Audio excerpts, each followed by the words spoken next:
سلام دوست قشنگم، من همه قنادم. تو این آموزش با هم همراه باش تا قلقای کیک وانیلیو آموزش بدم که هم پف کنه و داخلش خمیری نشه. پس نکته هایی که میگم تا آخرش گوش کن.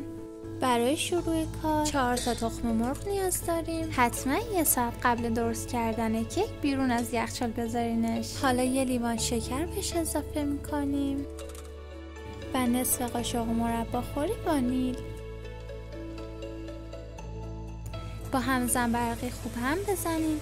اول با دور کن، بعد با سرعت بالا.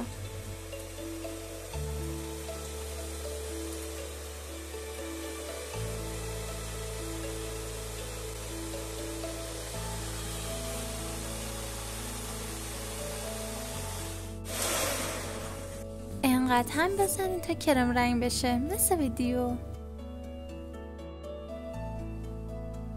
حالا نوبت نصف لیوان روغن مایه و 1 لیوان فرانسوی شیر. در حد 2 دقیقه هم بزنید، بعد همزن رو بذارین کنار.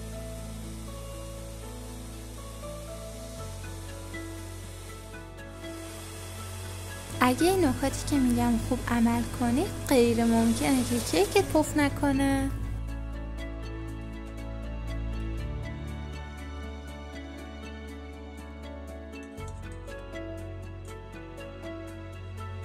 دو لیوان آرد و 1 قاشق مربا خور بگیم پودر. حتما از قبل 3 بار علک کنین تا هواداری شه. و اینجا تو 2-3 مرحله رو موادمون آرد علک میکنیم. برای مخلوط کردن حتما دورانی هم بزنین تا پف مواد نخوابه. اگه برای اولین بار ویدیومو میبینی خوشحال میشم کانالمو سابسکرایب کنی، چون کلی آموزش خوشمزه دیگه هم دارم. و ویدیومو لایک کن، کامنت هم یادت نره. بچه ها حتما به تاریخ بگیم پودرم دقت کنین و الا کیکتون پف نمیکنه.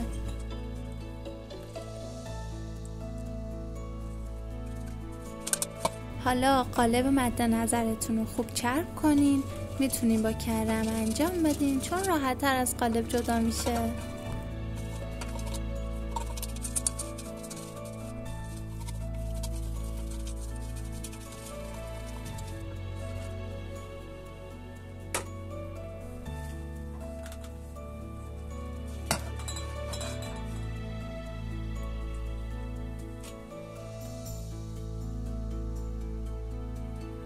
اینطوری که تو ویدیو میبینین مواد تو قالب بریزین.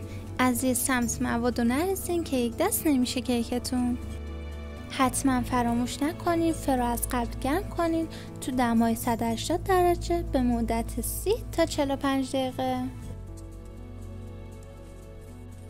حتما 2-3 بار به زمین بکوبین که من چون رو میز بود انجام ندادم.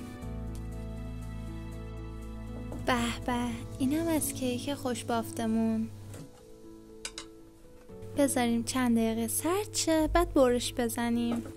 ببینین اگه قالبتون رو خوب چرب کنین کیکتون خیلی راحت جدا میشه.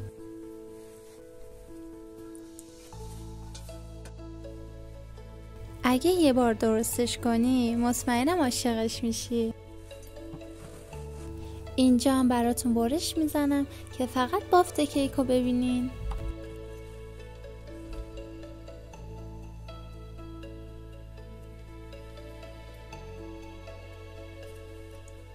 مرسی که تا آخر ویدیو با من همراه بودین.